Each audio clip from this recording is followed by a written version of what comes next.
Hello and welcome to my YouTube channel Scholars and Curious. This is Monica Srivastav. I welcome you all on my channel. अगर आपने अभी तक subscribe नहीं किया है तो कर लीजिए और अगर सब्सक्राइब कर लिया है तो आइए जुड़ जाइए मेरे साथ।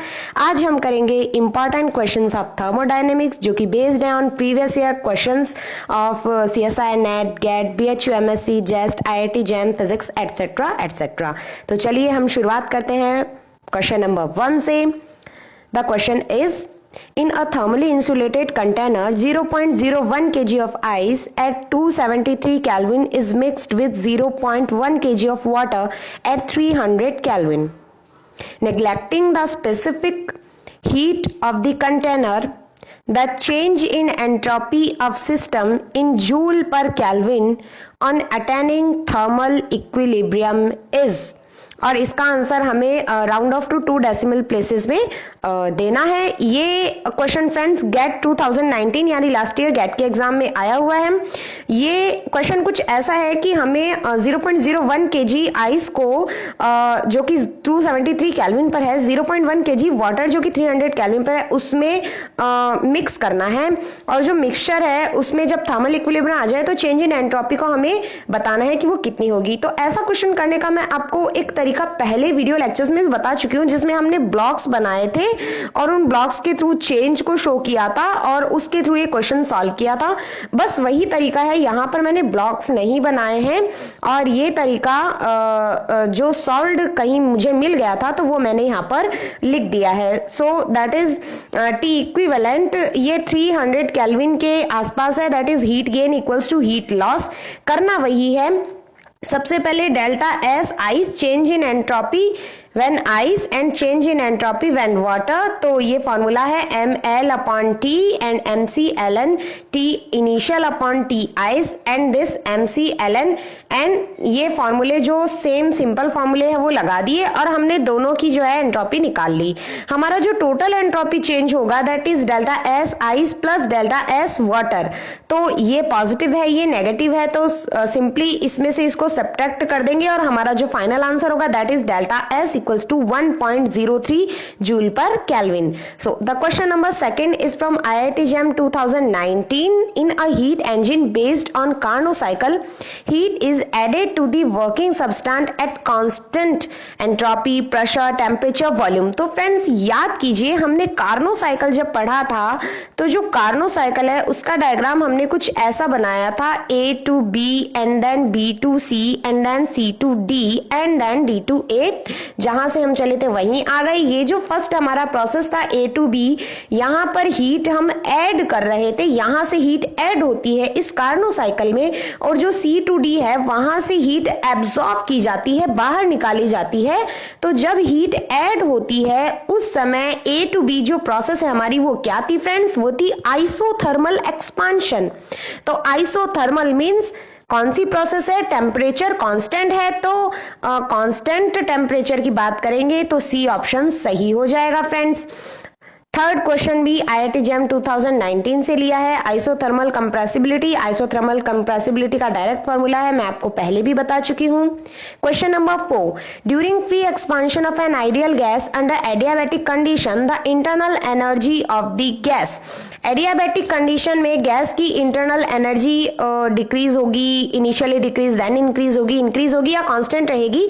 ये क्वेश्चन भी IIT JAM 2019 में ही आया हुआ है। तो देखिए फ्रेंड्स, जो हमारा first law of thermodynamics that is delta U equals to Q, delta U plus Q equals to delta W. अब क्योंकि एडियाबैटिक प्रोसेस में हमें पता है कि जो हीट चेंज इन हीट होता है दैट इज क्यू और डेल्टा क्यू वो 0 होता है, तो सिंपली ये इसके इक्वल आ गया W equals to delta U. Work कब होगा? Work is done at the expanse of internal energy. तो ऑब्वियसली इसका आंसर क्या हो गया? Internal energy of the gas increases. Next question जो है friends that is in the given phase diagram for a pure substance regions first, second, third and fourth respectively represent. So friends, phase diagram मैंने आपको previous video lectures में बहुत अच्छे से समझाया है। आप वहां से एक बार देख लीजिए, फिर ये क्वेश्चन करना बहुत आसान हो जाएगा। एक बार मैं इस क्वेश्चन को थोड़ा सा सिंपल वे में समझा देती हूँ। ये फेज डायग्राम जो है ये वाटर का फेज डायग्राम है फ्रेंड्स, और वाटर की जो स्टेट्स हैं that are solid, liquid, vapour and gas. तो फ्रेंड्स ये जो है ये है इक्विलिब्रियम पॉइंट, जहां पर वो ये ऐसा पॉइंट है जहां सभी स्टेट्स में, तीनों स्टेट में वाटर रहता है। ये जो होता है fourth part that is solid. So fourth one is solid, third one is liquid, second one is vapour and first one is gas या सुपर हीटेड ड्राई वेपर। तो जो होगा हमारा आंसर बी सही हो जाएगा, gas, vapour, liquid and solid respectively for first, second, third and fourth reasons. Next question की ओर चलते हैं। क्वेश्चन नंबर 6 जो कि BHU MSc 2018 में आया है फ्रेंड्स। 2018 में जब MSc एंट्रेंस के लिए बनारस हिंदू यूनिवर्सिटी ने जो एग्जाम कराया है वहां से उठाया है मैंने ये question. For the adiabatic expansion of black body radiation enclosure which of the following is correct. हमें इन चारों में से बताना है कि कौन सा करेक्ट होगा। एक्चुअली हमें स्टेट इक्वेशन ही निकालनी है, एडियाबैटिक प्रोसेस के लिए निकालनी है। तो एडियाबैटिक प्रोसेस के लिए जो स्टेट इक्वेशन होती है दैट इज PV की power gamma equals to K।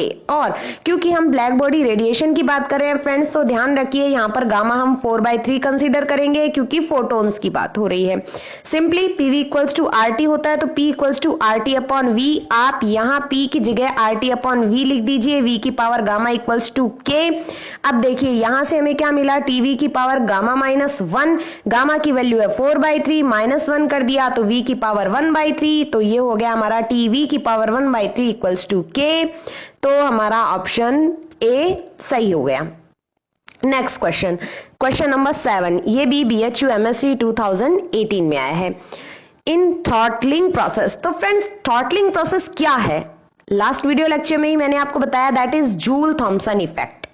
Throttling process हम उसी में करते हैं, जूल थॉमसन इफेक्ट शो होता है। और जूल थॉमसन इफेक्ट में याद कीजिए क्या बताया था मैंने, एंथैल्पी कांस्टेंट रहती है। तो इसका आंसर है A, the enthalpy remains constant. चलिए क्वेश्चन नंबर 8 की ओर।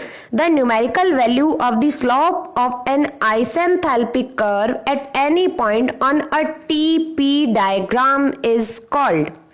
Numeric value of the slope of isenthalpic curve, isenthalpic curve का जो मैक्सिमा होता है दैट इज इन्वर्जन टेम्परेचर। ये हमने लास्ट वीडियो लेक्चर में पढ़ा है। जब TP डायग्राम की हम बात कर रहे हैं तो that is B, joule kelvin coefficient. Slope of TP diagram क्या हो जाएगा, del T over del P हो जाएगा, और जो कि हमारा क्या होता है आइसेंथैल्पिक कर्व में μJT, जूल थॉमसन या जूल केल्विन कोफिशिएंट। ये क्वेश्चन भी BHU MSc 2018 से है।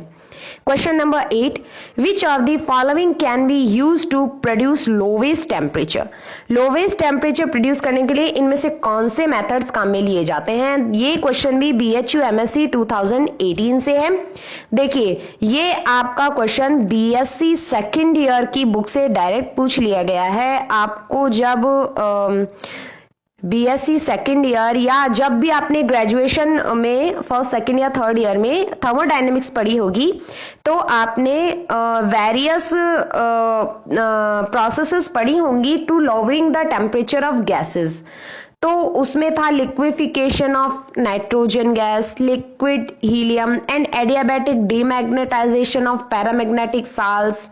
ये बहुत सारे तरीके थे जिसमें जूल थॉमसन इफेक्ट भी एक था। तो जो हमने लोवेस्ट टेम्परेचर जहां पर गेन किया था वो प्रोसेस थी हमारी adiabatic demagnetisation of paramagnetic salt.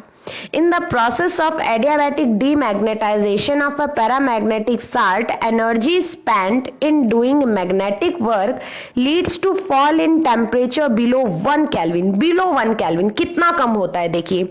So demagnetization of paramagnetic salt is the right answer. So option C will be right. Question 9. A mass m of water at T1 Kelvin is isobarically and adiabatically mixed with an equal mass of water at T2 Kelvin. The entropy change of the universe is, ये question भी friends BHU MSc 2018 में आया है। ऐसा ही एक question CSIR net के exam में भी आया था। ऐसे क्वेश्चंस जस्ट वगैरह के एग्जाम्स में बहुत पूछे जाते हैं और इन्हें करने का सिंपल सा तरीका है प्रिंसिपल ऑफ थर्मोमेट्री, जो है आपका सिंपल स्पेसिफिक हीट्स को आप रिलेट कर लीजिए। CV MC डेल्टा T हो गया, MCP डेल्टा T हो गया। तो आइसोबारिक प्रोसेस है तो हम यहाँ पर CP काम में ले रहे हैं friends. T equals to T1 plus T2/2 क्योंकि जो T है that is equilibrium temperature. Now delta S1 due to cooling from T1 to T। सबसे पहले T1 टू T पर जाते हैं इक्विलिब्रियम टेम्परेचर पर, तो हमने डेल्टा S1 निकाल लिया। डेल्टा S इक्वल्स टू क्या होता है friends, delta Q upon T। तो डेल्टा T तो है ही, डेल्टा Q हो गया MCP dt। डेल्टा S2 क्या होगा, during heating from T2 to T, तो डेल्टा S2 भी निकाल लिया। Delta S total entropy change, delta S1 plus delta S2 simply add कर दिया। लॉग की रूल्स लगाते जाएंगे, जब ऐड होता है वो मल्टीप्लाइज में आ जाते हैं, जो स्क्वायर्स होता है वो आगे आकर इंटू 2 हो जाते हैं, एंड एटसेट्रा एटसेट्रा। जब आप सॉल्व करेंगे तो आपका आंसर आ जाएगा ये, तो जो आपका ऑप्शन होगा वो ए सही हो जाएगा फ्रेंड्स। ये क्वेश्चन BHU MSc 2018 में आया था। Question number 10, thermodynamic equation TdS equals to CV dt plus beta T upon K dV is called। ये क्वेश्चन जो है ये भी BHU MSc 2018 में आया था। ये फ्रेंड्स फर्स्ट TdS इक्वेशन है, so option B will be the right option. अब बात करते हैं मैंने जो आपको कल प्रैक्टिस क्वेश्चन दिया था उसका आंसर। तो फ्रेंड्स उसका आंसर बी होगा। आपका क्वेश्चन एंट्रोपी से रिलेटेड था, change in entropy greater than 0 होगा। आप अपने आंसर जरूर मिला लीजिएगा और बताइएगा कि कितनों के आंसर सही हुए हैं। कमेंट बॉक्स में आप अपने कमेंट्स जरूर लिखें। लाइक कीजिए, सब्सक्राइब कीजिए, शेयर कीजिए। Stay home, stay safe. Thank you.